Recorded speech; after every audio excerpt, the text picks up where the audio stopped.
Welcome to The Savory Scoop. This is a conscious, safe space where we talk about mindset, wellness, and nutrition. Today's topic is conscious grocery shopping. This is my favorite topic because conscious grocery shopping really goes along with setting yourself up for success. But there's a lot that goes into it, like knowing where to shop in the grocery store, what to shop for, and connected with mindfulness as well and mindful eating, right? Yes. Exactly. Yes. Yeah, conscious nutrition is definitely one of the greatest form of self-love, which we talked about with the last topic. For me, it was learning to really tap into my body's wisdom and knowing what works and what doesn't. And at the same time, I know, Debbie, you have done so much work in this area. So learning from someone like you and using my own intuition with that information is definitely what I'm looking forward to, because that's what this is about, learning and growing. So I'm excited. Yeah, when you plan to, when you fail to plan, you plan to fail. Yeah. So I think, I'm also really looking forward to what you have to share. And yeah, strategizing, planning your meals, so very important for setting the tone for the week. And yeah, absolutely. So really looking forward to hearing what you have to say. Yeah, we all have some amazing input on this subject, for sure. Yeah. So with conscious nutrition, I guess we use the word conscious because we are practicing mindfulness, right? Yeah. So I know you have a family, Debbie. So do they all have so one of my thing is we're all very different in our family. For sure. So I am I prefer vegetarian food because I process it well. I also enjoy it more. I used to be non-vegetarian, and then I became 100% vegetarian, and then I've transitioned into more like 80%. I'll eat, fish and eggs occasionally. And if my husband makes like delicious meals with meat, sometimes I'll have that. But I typically enjoy vegetarian meal. So when we would go shopping, everyone's got a different list. So how do you, and then, the kids, obviously, they like things that they like. Oh, for sure. And they can eat a lot of things that may not be very good or healthy for me because they are constantly moving and the metabolism is very different and their gut's much healthier, I'm sure, as when you're young. It all depends. That's true. It all depends. Yeah. So how would you kind of navigate that when everyone wants something different, right? What I recommend is getting the family involved. And some of the ways that you can do that is starting them at an early age, bringing them, having them pick out vegetables, teaching them the texture, the smell, the nutritional benefits, and getting them involved in cooking with you. Therefore, they're creating it and they're more likely to eat it. Right. And it's very rewarding because it's something they've created, it's something they love. Find the foods that they love, just like with us. We find the foods that we love and then learn how to make a healthy version of it. Like for kids, they like to eat, I know my kids, they love to eat cookies and chips. And, what's very useful is finding a food swap or a healthy alternative so that you or they don't feel like they're sacrificing. Yes. They're still getting that same feeling. Or replacing the unhealthy ingredients with healthy ingredients. Then teaching your children, because these are really important life skills that we don't learn in school. This is a job that parents, have to teach their kids, and a lot of times parents don't have these tools. Learning to read food labels is essential. Like my kids will go to the grocery store, and they pick things up and they read and they're like, oh, no, it has canola oil, put it back. Just like simple ingredients, teaching your kids from the beginning, what to avoid in the ingredient list, avoiding those long list, especially the words that you can't read. If you can't pronounce it, you probably shouldn't be eating it, and trying to keep it at 5 ingredients or less, Yes. I think that's very important. And just realizing, yes, we all have a different lifestyle.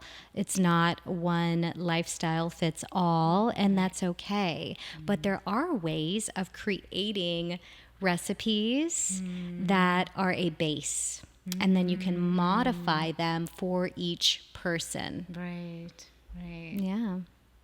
Yeah, I think I loved what you said about, getting the kids involved and, feeling the produce.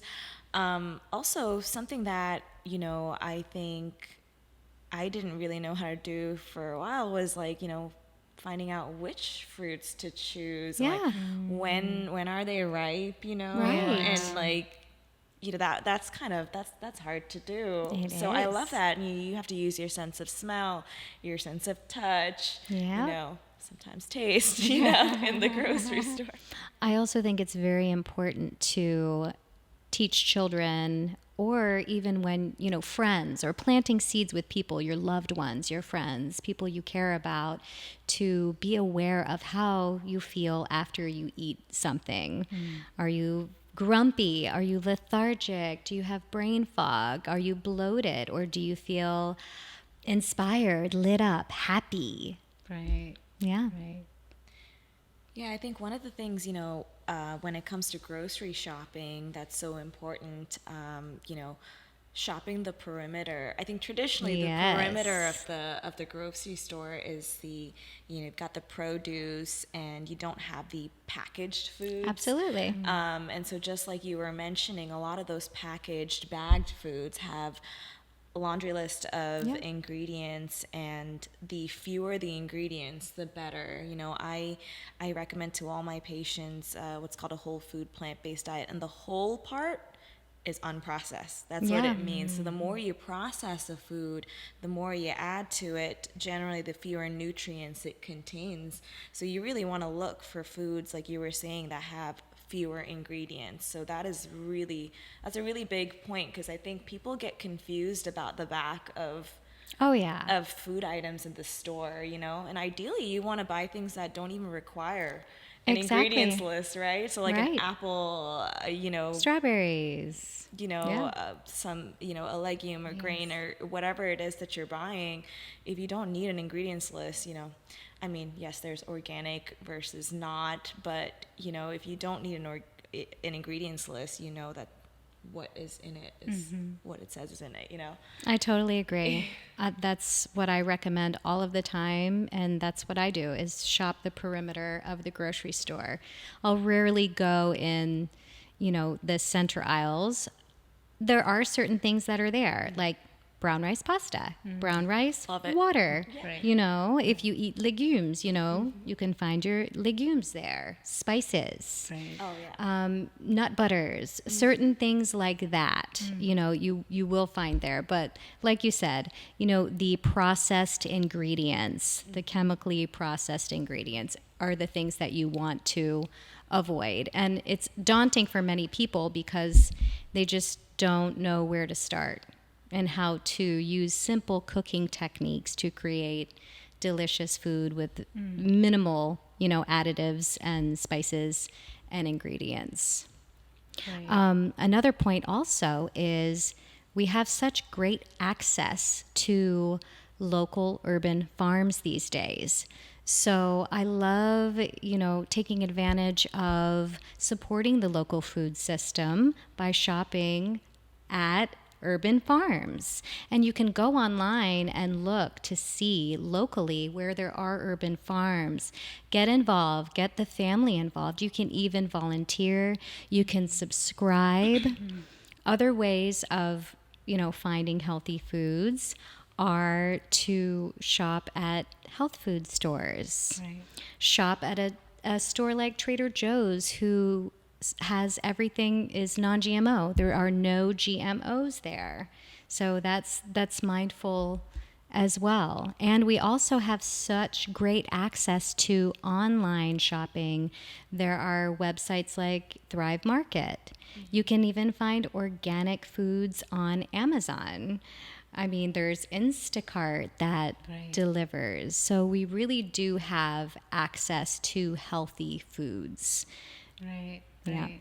Such great tips. That's very true, to kind of stay in that, not to go into those aisles at the grocery store, unless you're looking for something very specific. And I think one of you sort of mentioned this in one of the podcasts that we did. It was that, I believe it was you, Christina, it's not what we eat, 1% of the time, it's the, or 20% of the time, Right. it's the 80% of the time. Yeah. So it's almost reminding ourselves it's okay if you have something, but what are we doing 80% of the time? And also about that, knowing, Debbie, you were sharing about the emotions that come up with each type of food, and it might be different from person to person. In Ayurveda, they look at each person as a unique individual. There's no one size fits all prescription to a certain disease or a certain type of illness. So, which reminds me to kind of tap into my body's wisdom, like my intuition. Okay, when I eat, how do I feel with this food? It might be a very healthy food, but it might be allergic to someone, right? It might be healthy for someone else, but not for you. Right. So I love that tip as well, to notice what's coming up when you're eating, to make the right decision for you. And I'm a firm believer of you are, your own guru when it comes to your body. Who knows your body best than you, right? Because it's with you all the time. So, yeah. Yeah, I think with conscious grocery shopping, you want to keep your meals like simple, Absolutely. as much as you can. I think people sometimes will complicate things with really complicated recipes and ingredients that you only use maybe once or twice, and it's really good to kind of maybe like have a little formula for what you like to eat, and you kind of swap things out, because diversity really is key when it comes to gut health. So you do want to change things up, but got my favorite vegetable and things that I like always go to, so you got to keep your your kind of staples, and I think maybe you can touch a little bit more on that, like staple recipes and ingredients, stocking the pantry for success. Right. That's a big one. I think when you're supporting local urban farms or you're shopping at health food stores, you have more availability to local seasonal vegetables as well. Also, when you're supporting a local farmer, think about the transit time it takes for a food that comes from, let's say, it came from Peru or Mexico, right? All that time that it travels, it loses the nutrients, the nutrient density. So you're getting a food that is just, nutrient deficient. So the fresher the food, the more nutrients that it has. Also, touching on what you said, it's very important to plan for success. So finding the foods that you love and the recipes that you like, you can find several different ingredients like coconut milk that you could make several different ethnicities of food from, or different herbs. Cilantro and basil can be used in different recipes as well. But finding those staples and stocking them and having them on hand is very important. Also, bringing snacks with you when you leave the house is key. Planning ahead of time so that when you're hungry, you have something healthy with you, something that you love to nourish your body and make you feel good, rather than being like, oh shoot, I'm starving, I'm gonna go to Taco Bell and grab a couple of tacos, you know? Oh, the word, I love Taco Bell. I said that for you, Lisa. I don't know if I can say this, but at work we call it Taco Hell. Yeah. Not to say, I don't know. Yeah, I still love Joke. it. I still love it. definitely That's my doubling happy down place, yeah. on what you were saying. Going to shop when you're hungry is one of the worst worst things ever, because then you're your mind's going for the super sugary, super calorie dense foods that are not going to be so good for you. You're automatically going to go for those. You're not going to make the best choices when your brain is running low on glucose. Yeah. So that's a big one. Eat before you go shop. But educate yourself or find a support system that can help you find those food swaps, so you're not sacrificing, so you don't feel like you're giving everything up. You can still go to the grocery store when you're armed with knowledge and grab something, that's a healthier version that has healthier ingredients in it. Yeah. Yes. So that's key.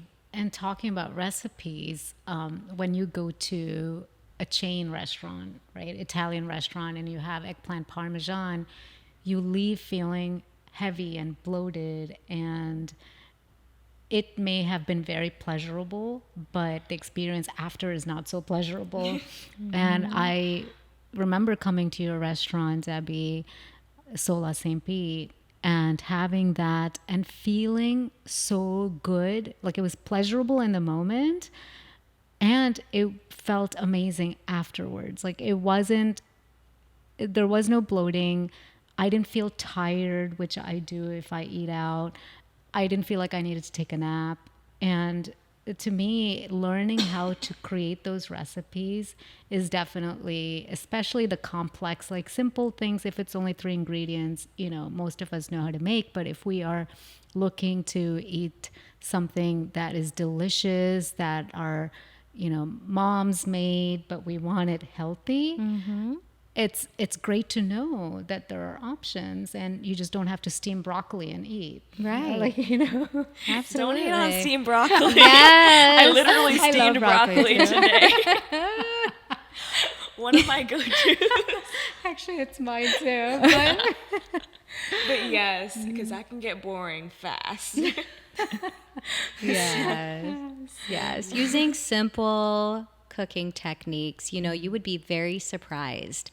The food at my restaurant, it may seem complicated, but it's all about getting back to basics. I love to let the food shine and speak for itself, using simple cooking techniques and just replacing the junk with healthy, clean ingredients really is key. And healthy food doesn't have to be disgusting. It doesn't have to be sticks and twigs. You can recreate healthy recipes, your nostalgic childhood recipes, in a healthy way and be satisfied. So that's what I love to do. It's a total passion project for me. And you're right. People tell me every day that they eat, the food at the restaurant and they feel amazing after. They don't feel weighed down, and they know that they can indulge. They can have the appetizer.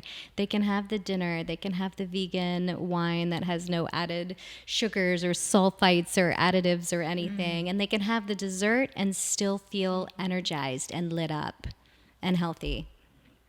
We have a question that's came in, and this kind of touches base on the conversation from earlier, but Pooja says, where can I shop for healthy groceries?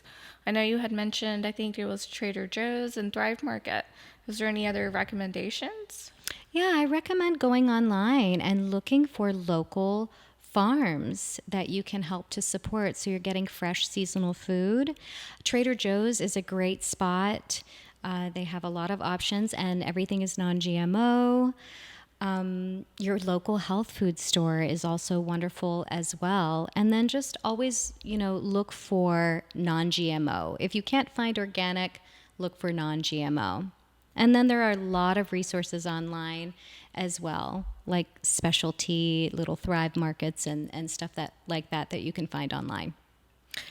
Sonia has wrote in as well, and she is asking, how do you know what is good and bad while shopping? That's I think all you of it. kind of just answered that, though. Yeah, shopping Referring the to- perimeter, learning what ingredients to avoid, and practicing mindful eating and conscious eating, being in tune with your body. Amazing. Yeah, well, that feels very complete. Does Yeah. anyone have any more questions? No, I good. think we're good. No more questions, ladies. No more questions. Okay. Well, to our audience, if you have any questions, you can email us at connect@thesavoryscoop.com. Or if you watch us on YouTube, just don't forget to subscribe. If you have any questions there, just make sure you're putting them underneath the comment section. And then also you can find us on social media at The Savory Scoop. Well, so we're going to end with a note. Today's note is, don't forget to consciously breathe. Show yourself some love today. If you're not having fun, you're not doing it right. Love that.